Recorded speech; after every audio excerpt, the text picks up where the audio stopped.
Now, the leaders of South Korea and Japan are holding their first summit in 12 years as they seek to set aside historic animosities. The talks will likely focus on regional security and North Korea.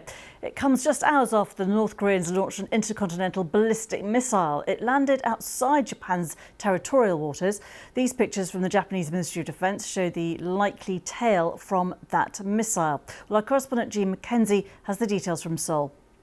Today, the leaders of South Korea and Japan have agreed to try and put the past behind them for the sake of their security. This missile that was launched this morning by North Korea was a timely reminder, especially to South Korea, why it has been increasingly thinking it wants to cooperate more closely with Japan when it comes to security and defence. This is now the fourth missile launch we've seen from North Korea in a week, each becoming more aggressive than the last. This morning's was an intercontinental ballistic missile launch. So these are the missiles that are capable of reaching the US mainland.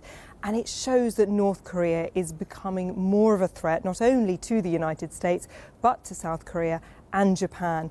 And Seoul and Tokyo can see the benefits for them if they are to share their intelligence and have their militaries work more closely together.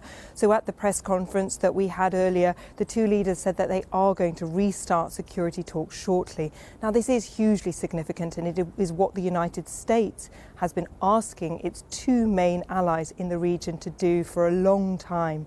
But for South Korea, this was about more than just military security. It was also about economic security. South Korea wanted to shore up some of those vital supply chains that allow it to stay as one of the world's leading producers of semiconductors.